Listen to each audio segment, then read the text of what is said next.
It's the Mike Francesa Podcast on the Bet Rivers Network. Hello again, everybody, and welcome to the Mike Francesa Podcast as we hit what is a very, very big week in sports here in early April. If you're in our business and all the years that I obviously was doing what I did for so long, you look forward all winter for spring to come and for certain events to come. You look for the NCAA tournament because it means the end of the winter and the dreariness. But right now, look what you have in the next couple of days. You have an NCAA championship game tonight, a good one between Carolina and Kansas. You have the Masters, which will begin Thursday, and with a little added intrigue, although I still am amazed that it's even a possibility that we could be talking about Tiger Woods entering the field. We don't know that yet. We will know that on Wednesday. Whether he will enter or not, I think there is still some intrigue to be answered there, because it seems to me it would be remarkable that he would even be able to play 4 days in a row and walk that very, very hilly course. And it's a course, if you've been there, and I've been there a couple of times, you're shocked by how hilly it is and how much up and down walking there is on some of the holes. It is really a very, very hilly course to walk, and a challenging course to walk for golfers, especially ones that have gone through the kind of injuries that Tiger Woods sustained in his accident, how long ago that was, 15 months or whatever long ago it was. And then, of course, you have baseball after a strange off-season and an even stranger spring training. Baseball begins on Thursday here in New York with the Yankees and the Red Sox, although the weather is not good. It's going to rain, and it's probably going to be in the 40s. So the weather has not been good. You learn now, especially as you look to the future of spending, as I do, half the year here and half the year in Florida, which is our plans once our kids go off to college. It really isn't nice here till May. I mean, there's no way around it. Spring, there is no spring. You get into the warm weather in May, and that's it. Before that, you get 30-degree days, and let's look at the last couple of weeks. We had a couple of 70-degree days about 2 weeks ago. Since then, it has been just terrible, rainy, cold, damp weather, and more of that in the forecast in the next couple of days. So what we're going to do is we're going to cover some things today, including the national title game. And then we will do two podcasts, one specifically to baseball with over-unders and predictions with Bobby Valentine. That will download no later than Wednesday evening. And then one for the Masters with predictions and some expert analysis and a whole bunch of different things. And that will also download no later than Wednesday, since the Masters begins on Thursday morning, bright and early in Augusta.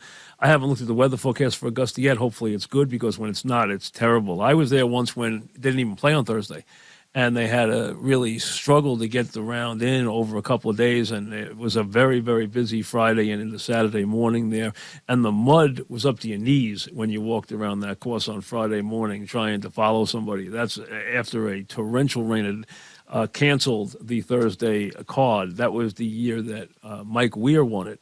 That was one of the few times. I've been there 3 different times, as a matter of fact, and I can tell you it is really one of these special places to go, not to go for the whole weekend, go for a day or two.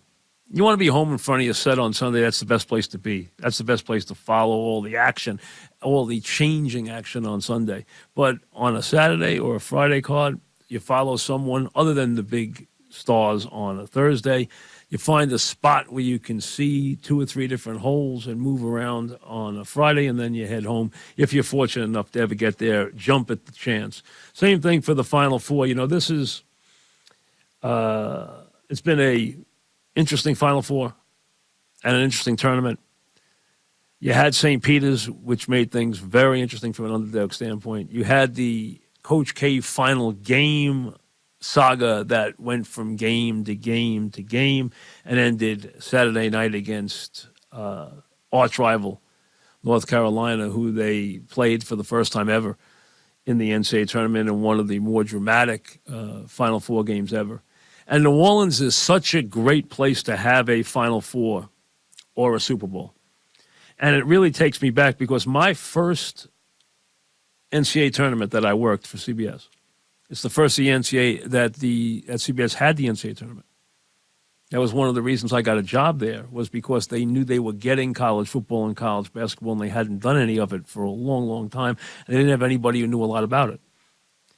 So they brought me in for that reason and also put me in on the NFL Today and the NBA playoffs. So I covered 4 different things and did 4 different jobs for them through those years before I went on the air, which was 87, the first time I went on the air for CBS. I had done a bunch of tournaments before that from behind the scenes. And I had a courtside view for some of the great tournaments and the tournaments that launched this tournament. This tournament took off and went to a different level. Remember, they used to play Thursday with the championship game on Saturday afternoon. They then moved to the Saturday Final Four and the Monday Night Championship, and the tournament got bigger. But where the tournament took off, it began with Bird Magic, and then the explosion happened through the years that I was first a part of it.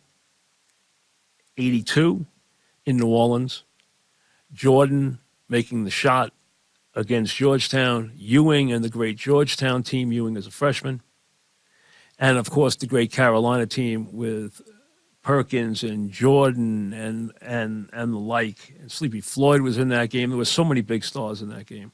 And Jordan made the shot.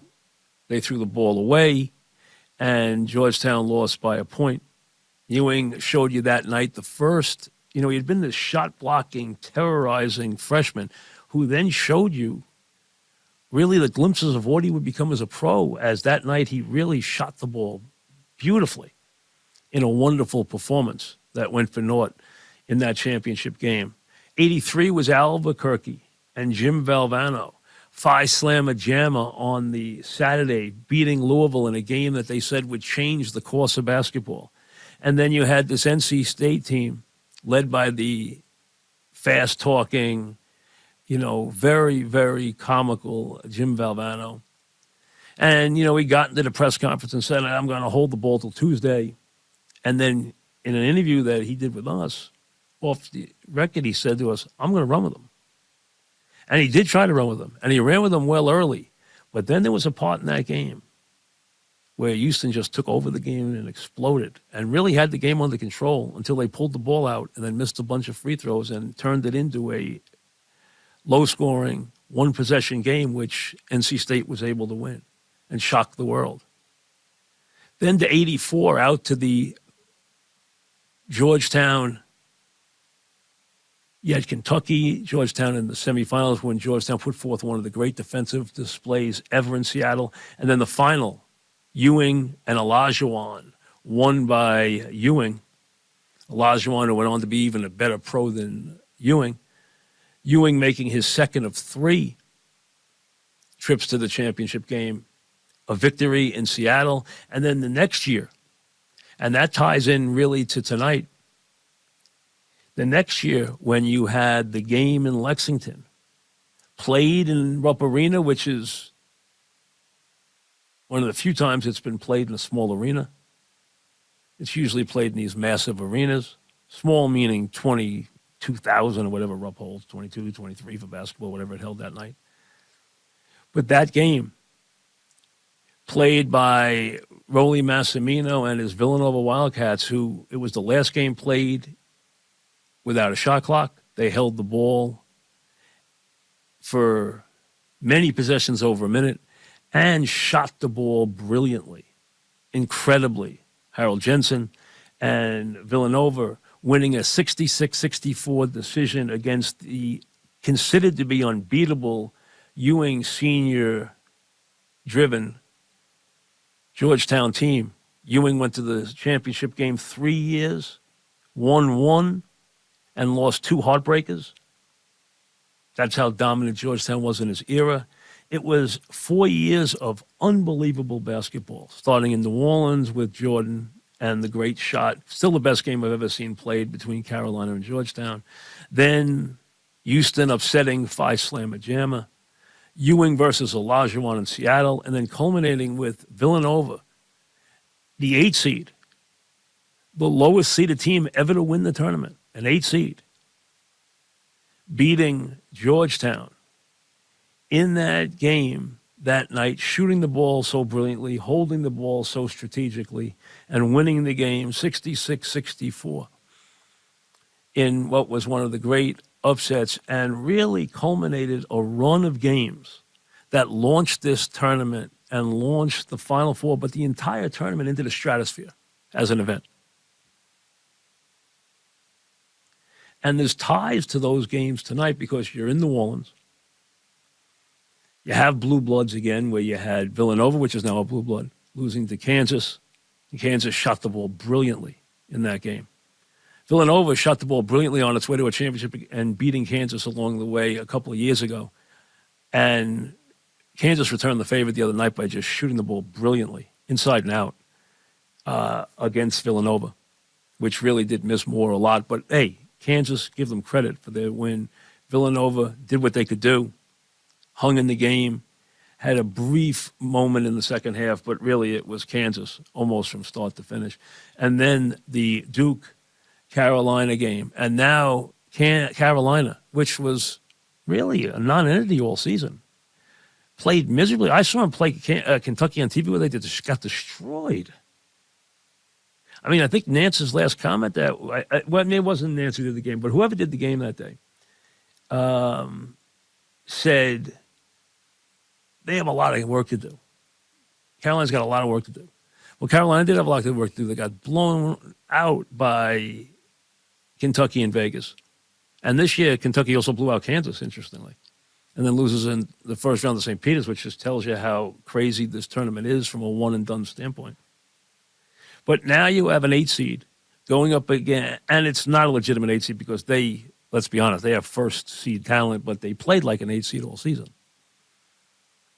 Going up against this Kansas team, which has been so impressive. Kansas has had a softer road there. Carolina blew a 25-point lead to Baylor and then beat them in overtime. That wouldn't have happened except for the ejection by Manick, who was just tearing Baylor apart. But it did. That was a wonderful game. And they beat UCLA where they were trailing, and they beat Duke when they were trailing, as Love stepped up and made big basket after big basket and just took those games over the way guards can take this game over. And he has attacked the rim and attacked from three, which makes him a lethal player and a very big player this evening.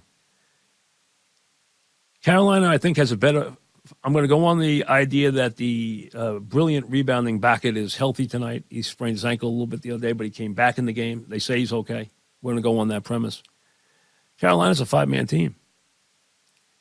I think 1 through 5, they're probably better than Kansas by a smidge. But if it's an 8-man team, then Kansas is better. They have size, both of them do. They've both out-rebounded everybody in the tournament. I think each of them have been out-rebounded offensively, from the offensive rebound standpoint, once in the tournament. But they've each out-rebounded in team totals every team they've played. Carolina does the size to play Kansas, which Villanova didn't have. And in Manick and in Love and in Backett, they have big-time players, guys who are going to be pros. And you're not winning these games without a couple of pros. That's the way it works out. So Kansas has been installed as a 4.5-point favorite. You can check that out at Bet Rivers. The over-under number is high for this tournament because a lot of games in this tournament have been under and have been low scoring. It's 152, but this game could easily go there. As a matter of fact, I think the winner will score over 75 because these two teams want to run. Villanova never let go of the rope, and you knew they wouldn't. But they couldn't stop them in the half court. They couldn't stop the big man. They couldn't go out and stop the three-point shooting, which was just electrifying for Kansas in that game. And they really missed Moore's defensive prowess. He usually plays the best guy defensively, and they did miss him. But again, it's the way it goes. Injuries are part of the game. You play with who's there. And Kansas put on a terrific offensive display. Carolina has put on wonderful offensive displays in this tournament. They were behind the UCLA, and Love made the big baskets. They were behind Duke, and Love made the big baskets. And Mac made a huge three also to put them back in front. And, back and forth we went in that wonderful Carolina-Duke game. And these teams can both run at each other tonight. There'll probably be flurries in this game where one will get hot and take a lead, and the other one will probably get hot and take the lead. And as long as Beckett is healthy, and he has been a rebounding machine in this tournament, I think Carolina has a very good chance to make this a game right to the finish and really a classic this evening. I think the winner will probably be over 75. I think they will run at each other. I don't think Carolina's afraid to run with Kansas, and Kansas wants to run and can run better than anybody in the country. Their break is brilliant. They can both shoot the basketball. They are both offensively efficient. They both can be a little haphazard defensively at times. They both have size and can pound those backboards. It's a terrific, terrific matchup for the championship game, and sets up and starts a wonderful week. For my very good friend Jim Nance, it's always a wonderful week. When he comes off the Super Bowl, he has a run like no one else has in sports, from the Super Bowl to the Final Four to the Masters. Every year he has the same week. He does the championship. He does the Final Four on Saturday. He does the championship game on Monday night, gets on a plane and heads to his beloved Augusta, and will be there the rest of the week. And if you've ever, and I have, walked Augusta with Nance, it's like walking in with the president. I mean, the people worship him there because he is the voice and the face of golf. He just is.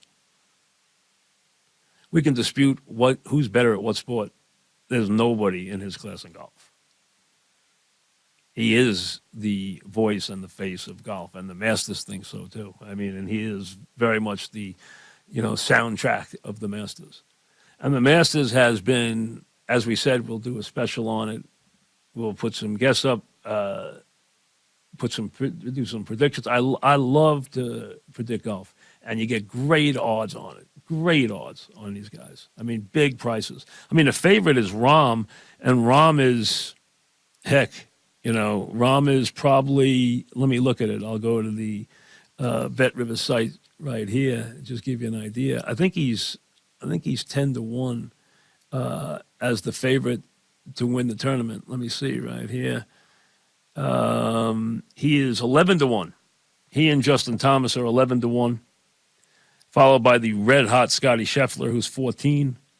Cameron Smith, who's also played very well, is 16. Victor Hovland, an up-and-coming star, is 16. So is Rory McIlroy.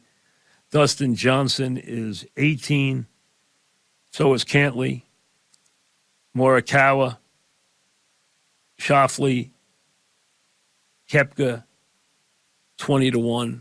I can tell you right now, one of my picks will be Koepka, 20-1. I love him in the majors. I always expect him to play well, and he always seems to, and he will, at 20-1, is a very, very generous guy. But there's guys there 50, 60, 70-1 who can win this tournament. There's no question about it. But we will have the latest on Tiger Woods at that time. I'm stunned that we are even talking, that we are even possibly speaking about Tiger Woods playing in this tournament. The last couple of days, I've seen people say, wow, can Tiger make the cut? Can Tiger compete? The question I have is, can Tiger actually play 4 rounds? I still will be absolutely stunned if he says he's ready to go. Now, yeah, he said he will make a decision on Wednesday. The fact that he's out there playing practice rounds is shades of Ben Hogan, who came back from that almost fatal car accident when he basically got in an accident in his convertible with the truck and threw himself heroically across his wife to keep her alive. And they said he'd never walk again, no less play golf. And we all know what happened with him. Tiger had an injury that the rumblings that I heard from people who were close to him were that they were wondering if he'd ever play golf again. And now he's back talking about playing the Masters, which is utterly remarkable, which to me will be utterly amazing. And he's amazed us many times in the past. This would put another chapter to it. It really would. And forget him making the cut or winning the tournament. I mean, that's beyond my wildest, imagination. The idea that he could play 4 rounds and compete would be an amazing comeback. Really a remarkable comeback. Hogan-like in its enormity.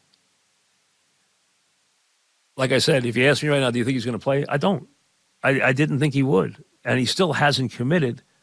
But if he does, I wouldn't miss a second of it. I don't think anybody else will either. I mean, it will be the Masters is always great drama. The course is always the story. The legend of the event and the bigness and special qualities of the event are what make it the Masters. Every year, it's such a good group. It's not a big field, because you got a lot of ex-Masters champions who are not even going to compete. And you have some of them who are too old to really compete and some of them who aren't going to be very competitive anymore. So the field is not enormous. Select. But it's a tournament where it's always a great movable leaderboard on late Saturday. And then, of course, when they make the turn to Amen Corner on Sunday, as everyone always says, the tournament starts on Sunday on the back nine. Most years that is the case. And we all know how changeable that can be, from guys misjudging the wind on 12 to whether or not to go for that eagle that you desperately need after a so-so drive on 13 or 15. Just, there's nothing like it. I mean, it's for anyone who's a golf fan and anyone who's a sports fan, it is a very special 4 days. And Bet Rivers will have a lot of special things. You can go to their site and see that. I've already seen some of the stuff with the birdies. And, you bet a certain guy and you get so many dollars for eagle and so many dollars for birdies. So they're going to have a whole bunch of promotions for it. And golf is a great sport to have some fun with wagering on. Great sport. Because the odds are enormous. Just like horse racing, the odds are tremendous. You get a big bang for your buck. And then the other part of this week, baseball will be upon us come Thursday. The Yankees and the Red Sox from the stadium, the Mets opening in Washington, maybe with Scherzer, we're wondering about the tweak to the hamstring. They've obviously had to deal with the deGrom news and digest that, which has really put a real beginning of the season for the Mets. Say what you want, it just does. Then the Yankees with all this nonsense again, which never goes away with Houston and Beltran. I mean, just enough. So it's a great week. You've been waiting. You hit April. The weather hasn't given us that spring-like feel yet here in New York, but you have a championship game to culminate a great couple of weeks of college basketball. Then you have the Masters, and then the saga, the drama that always seems to come with the legend of Tiger Woods, on top of everything else with the Masters. And then baseball. It's a great week. Back after this. You're listening to the Mike Francesa Podcast on the Bet Rivers Network. This is the Mike Francesa Podcast coming to you here on this Monday. And as we said, we will drop special podcasts for baseball with Bobby V, with over-unders and everything else, predictions on the locals and all the baseball. We will do that no later than Wednesday, and then drop a special one with predictions and expert commentary on the Masters, which will come your way Thursday, but we will drop that also on Wednesday. You can get it at betrivers.com. You can get it at all the places where you do get all your podcast content, Apple, Spotify, down the line, et cetera, et cetera. And I should thank everybody because I've been told by the company that we did really well with our first podcast, so we thank everybody for that. Thank the fans for always being there, and we appreciate everybody taking time to listen. It's greatly appreciated, and I'm looking forward to doing these. And we will do a lot of different stuff as we head through the days and weeks and months with the good folks from Bet Rivers. And again, Bet Rivers in New York, Play Sugar House in Connecticut, and in Jersey, all part of the same company, just different names in those states. So check it out as you get ready for the Masters, or for your baseball totals, or for your baseball performances, who's going to win the Cy Young, the MVP, who's going to lead the league in homers, what your favorite player is going to do, et cetera, and so on. You know, let me start with the locals for a second. I'll hold the totals. The Mets are at 90.5. It didn't change with deGrom. No one knows exactly how long he's going to be out. We know it's at least a month. It's going to be probably at least 2 months. You got to figure, even if he's ready to go back to action, it's going to take him another month to get ready after this. So you figure you're looking at 2 months minimum. Hopefully it's not more than that for the great pitcher. And Scherzer with the tweaking of the hamstring, but the number hasn't moved overall. The Mets have the ability to go out and spend as much money as they need. As we know, they have an owner with the deepest pockets in baseball, and they are very capably handled now by Buck. So it'll be interesting to see this unfold as this year begins. The Yankees are in a very tough division. We know how tough it is. Ask the Orioles how it is to play against the other teams in the division. We all know the Orioles still haven't gotten out of their own way. It's not an easy thing to do when you can, bang heads as many times as they are with the other teams in this division.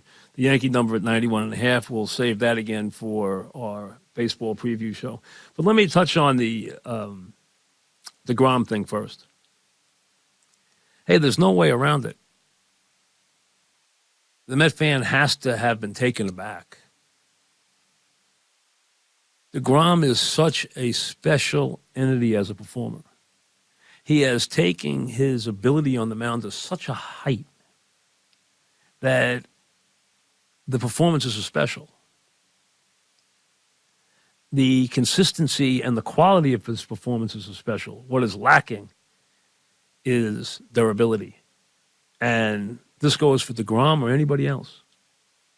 You cannot be great if you don't play. Durability is a part of greatness. That goes for deGrom. That goes for Durant. That goes for any player in any sport.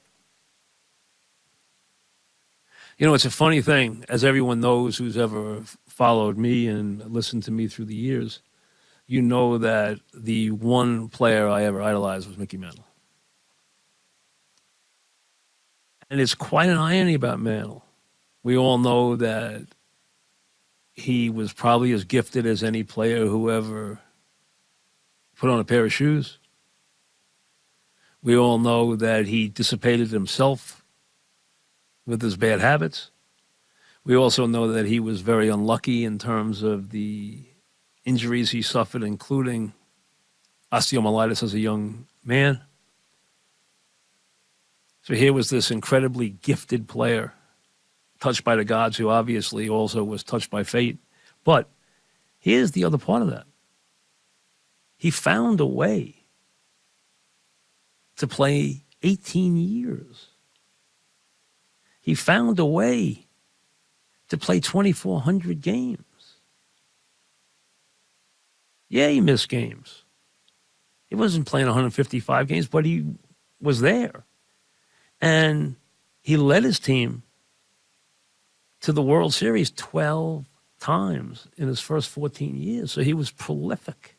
And when he got to the World Series, he knew what to do. He had 18 home runs in the World Series. Knocked in 40 runs, scored 40 runs in the World Series. Had big home run after big home run, big at bat after big at bat, and won championship after championship. So that's why he is, despite his late nights and despite his terrible injuries that he suffered. And yes, he played hurt. And yes, he beat himself up. But he was able to get there and play, and that's why he was able to be remembered as one of the all-time greats. You cannot do that unless you can get to the batter's box or get to the mound. And deGrom has not been able to get to the mound. And it is becoming an incredible issue. And it has to be something that is not only troubling the Mets, but troubling him.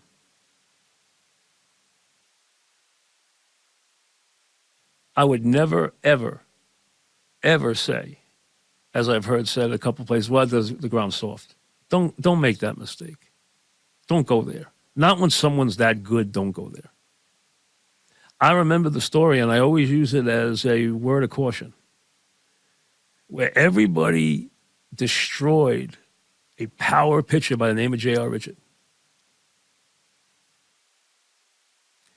And killed him for not showing up and missing games and being hurt and everything. And the next thing we know, he had suffered a stroke. Unbeknownst to any of us. A life-threatening stroke. So don't ever make the mistake of thinking you know whether somebody is injured or not. Somebody who does what they do soft. When you watch deGrom on the mound with the ball in his hand, he's anything but soft. So to go there is just the height of stupidity. But that does not mean that you do not detract from his greatness because of the fact that he doesn't get to the mound. That is a knock. He has to be durable, or he will not be remembered the way he would have been remembered by the performances that he is able to put forth. You can't have one without the other. Part of greatness, a big part of it is showing up. And right now, there are real questions about that. I don't know when deGrom's going to pitch this year. I don't know if deGrom's going to pitch this year. I hope he does, because he's that special. I want to say a word about the Mets, because part of it is that Eddie Coleman's leaving. Eddie called me the other day and said that he was calling it quits. Now, as you know, if you're someone who goes back in the lore of FAN, my first partner was Eddie Coleman. Eddie was the radio veteran when I broke into business, and I learned a lot from him. I really did. He was very helpful to me early in my career. We didn't last together too long because they moved me away. They moved me in to fill in for Pete when he was sick. We didn't work together that often because I was always filling in for somebody, but he was my first partner, and we were friends from the get-go. And we remained friends all these years. And I tweeted the other day that a lot of times when you have the kind of success that FAN's had, there are guys who are a big part of the station who were major contributors who get lost in the shuffle. Well, one of those was Eddie C. He was kind of our utility guy. He could do everything. He had a great radio voice. He could be a show host. He could be an update guy. He could do play-by-play, as he showed with the Mets for years. He could be a reporter. There was nothing that he couldn't do and do well. And maybe even at times in his career that cost him a little bit because he did have the ability to do everything. And sometimes those guys do get lost a little bit. But no one who was part of FAN, none of us who were part of FAN ever didn't know Ed's value. how valuable he was to the station. He was very valuable to the station and a big cog in the station for all those years. And I texted Eddie and I said, the other day, I said, Ed, I'm going to do a baseball podcast. If you want to roll in it, just let me know. So if he does, he's in. And Eddie is a guy who is a meticulous baseball gambler. He keeps the most meticulous pitching records I have ever seen. And if you're going to play baseball, I always say this, you either have to just play a formula, like I know guys who play certain streak games and certain streak things they use, okay, which I'll explain to you one day how they do it. Or you play pitchers, but you must play baseball every day if you're a player. You cannot go in and out of baseball. It doesn't work that way because then you're just going to wind up playing favorites, and you know what? You get hammered when the Yanks lose at 3-1. You know, the Yanks always look good when they're playing the Tigers or the Orioles, you know, except one thing. When they lose the game, you lose 3-1, you know, or you lay 2.5 runs and the Yanks win by, come from behind and win 6-5 in the bottom of the ninth and you lose. And don't think people don't all the time lay the 1.5 runs rather than lay, 13, 15 because of the fact that they don't want to get hammered with that price. And they think, oh, Yanks got to win by 2. And sometimes they win 8-0. But a lot of times they come from behind and win the game 2-1 or 3-2. And the reason that line's there is because baseball teams play a lot of one-run games, both ways. These guys are not dumb who make the lines. And baseball is a game where, like I said, you have to play it religiously. Eddie's a guy who always has and has kept his own meticulous pitching record. So if he wants to have a role on the podcast, I hope he does, then he's in. And I hope he says yes. He has. I haven't heard from him yet. But I wanted to mention because he was a part of the station. He worked with me. Then he worked in the midday with different partners, Coleman, Soulman, different guys through the years. Then he became the Met reporter, and then later years a Met play-by-play guy. So he's been an update guy. He's basically done every job he can do there. And he's been there from 87 on. And as he leaves, he's one of the genuine guys who's part of the foundation. And he should be mentioned. As is Bob Usler, who told me, I don't think I'm saying it out of school, he texted me, I haven't called him back yet, but he texted me and told me he's leaving. So there goes Usler, Mr. Met. You know, there were 2 update guys who were a big part of everything. Dog did with me, the Mike and the Mad Dog show, for 20 years, and then the years I was by myself after Dog left, the 12 or 13 years I was by myself, I had 2 update guys. I had Mink and I had Usler. I had the Mink Man and Mr. Met, as I named him. And Mr. Met has caught on. He's known far and wide as Mr. Met. Mrs. Met was my late mother-in-law, who passed away right before Christmas. Mrs. O was a wonderful lady. Really just an incredible woman and is sorely missed. And she was Mrs. Met. She loved the Mets more than anything. And Bob was Mr. Met. Bob has the same kind of passion for the Mets that Mrs. O had. And they used to meet up at games together all the time. But she loved Usler. And Usler's feisty. I mean, he got in a lot of arguments at the station. See, everybody loves Eddie. Usler's a fighter. He got in a million fights, but he wore his passion for the Mets on his sleeves. So the station's obviously gone through a transition. It happens. You know why? Because time doesn't stop, folks. Time's undefeated. We know that. And sooner or later, we all move on.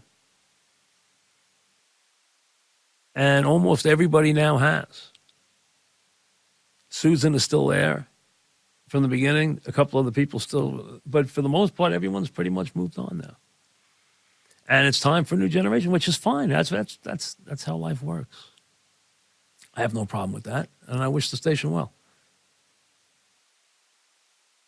You know, they asked me if I wanted to contribute to the station. I said, no, I don't think so. I think it's time for you guys to move on, and they have. And now they're moving on again.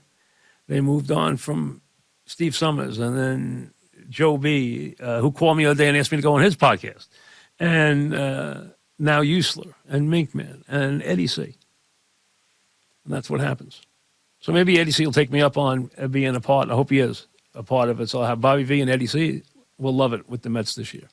You're listening to the Mike Francesa Podcast on the Bet Rivers Network. All right, Yankee baseball starts Thursday against the Red Sox. How good is that? Whenever it's Yankee Red Sox, I mean, I could use more than 50 degrees or 35 degrees or whatever the heck it's going to be on Thursday in the rain. But still, whenever the Yankees and Red Sox are playing, it doesn't get any better than that. It's still the best rivalry in sports. Carolina Duke is good.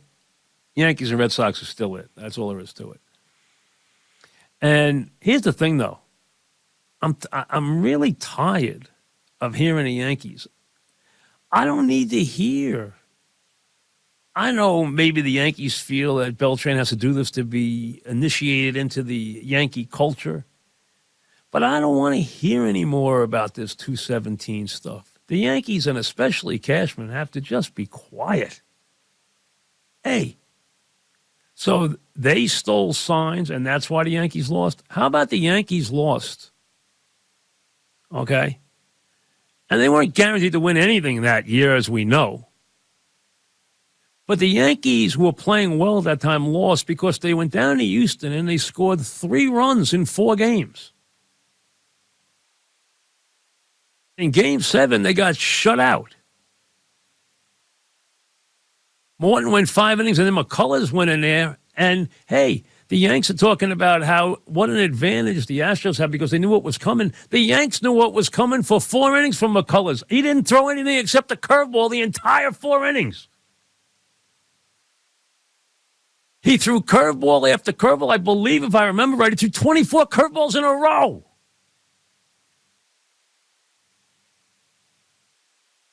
And Yankee after Yankee went down, and they got 4 scoreless innings, and they got shut out on 3 hits in that game. They scored 3 stinking runs in Houston. They got a Bird homer, a Judge homer, and scratched out 1 other run. You're not winning anything if you go to a place and in 4 games get 3 runs. That's why they lost. And the Yankees just have to stop it. First of all, the Yankees brought in every steroid guy known to man. 2003 Game 7 when Giambi's hitting home runs. Did anybody say, oh, wait a second, we got to give that Game 7 back? I know Mussina held the fort and Mariano was brilliant for 3 innings and Boone hit a big home run. But you know what? We had to give the game back because we had guys who would noted steroid users who helped the Yankees get past the Red Sox in that game. I never heard that. Yankees lost the World Series that year, as we know, after having a 2-1 lead. Never should have, but they did. But the Yankees have gone through a terrible postseason run here. They've continued to get to the playoffs. They've continued to win their 90 games, sometimes more. They have been very consistent, but they have been awful. They've won 1 World Series.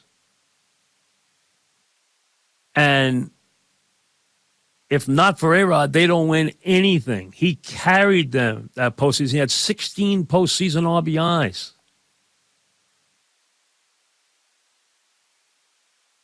They don't win anything without him that year. That year, he finally came up huge in the postseason. And I'm not getting back to each Yankee who did steroids, but let's be honest, there's a whole truckload of them, and not a word. So how about the Yankees just forget about the fact that the Astros cheated? All right, they did. We all know it. Fine. Guys got set down for a year. Other guys lost jobs. Beltran lost a job. We understand that, okay? But that's not why the Yankees didn't win. It's not why they didn't win that series, and we don't even know if they would have won the World Series. Because they haven't won a World Series in 20 years. They've won 1. 1 in 20 years. They've been to 1 since 2003. And I, for one, am so tired of hearing the Yankees whine. How about the Yankees stop trying to find reasons for excuses and remember what it is to be the Yankees? And maybe those postseason failings will go by the board if they remember what it is to be Yankees and get clutch hits and get big hits and get big outs. Because they haven't done that forever. They have been a lousy postseason team. They've gotten there most years, and they've been terrible most years. It has been a long, long time for the Yankees. When you think about it, how long it has been. And just think about how different careers would have been if they hadn't won that championship against the Phillies in 2009. How many guys would have had different careers, including Cashman, who would never be here now if he didn't have that World Series. But I am so tired of hearing the Yankees moan and groan. How about getting back to being the Yankees on the field, off the field, and getting back to that? And maybe they'll find the recipe they used to have, which is where they acted like champions and played like champions instead of whining and making alibis and excuses. It's sickening. Enough already. As this year starts, how about a new leaf? Forget about what happened. Forget about how lousy they've been in the postseason in the last 19 years. Just start a new era.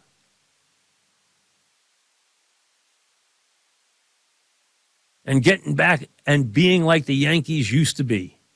The Yankees, I'm not even going to talk about the Yankees of Mantle and Maris and Yogi and Whitey. I'm not even going to talk about the Yankees of 77 and 78 who were tough and gritty and clutch. Or the great Yankees of the late 90s who were so good in the postseason, led by Jeter and Bernie and Mariano and Andy. And go on and on and on. Not just them, so many different guys.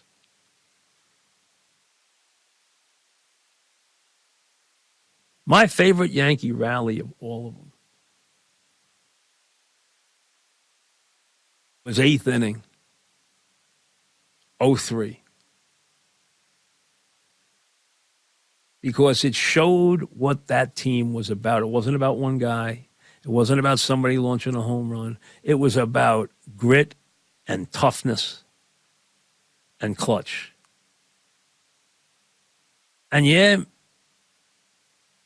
the manager made a mistake by leaving Pedro in there. He was probably spent. Still the best he had, but probably spent. But remember, the ball Jeter hit, Trot Nixon stepped the wrong way, took 2 bad steps, and it went over his head. Should have been caught. It was hit hard, but it should have been caught. Instead, it opens the inning with a double. And then the fun starts. Then the Yankees do what the Yankees do. Put the pressure on the opposition. Down. Put the pressure on them. Down 5-2. Bernie lines a base hit to center field. Now you're down 2 runs with a runner on first base. And then Matsui launches a double inside the first base bag. Now you got second and third. Then you got a Posada fights off a pitch and hits a testicle league, and now you're 5-5.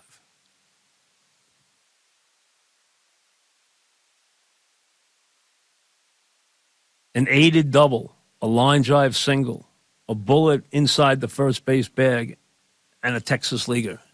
And 5-2 is 5-5. We all know what happened. In one of the great games any of us ever had a chance to experience. Those were the Yankees. The guys who came from behind against the Braves, down 2-0 in 86 and 96. Those were the Yankees.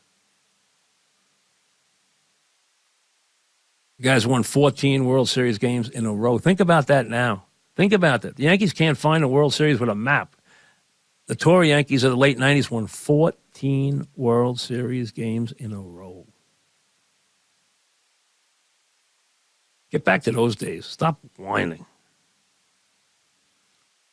Remember, baseball on Wednesday, and we'll download it before Wednesday evening. over-unders, Yankees, Mets, Bobby V, who knows, maybe even Eddie C, and a couple of other surprises. And then a Masters special.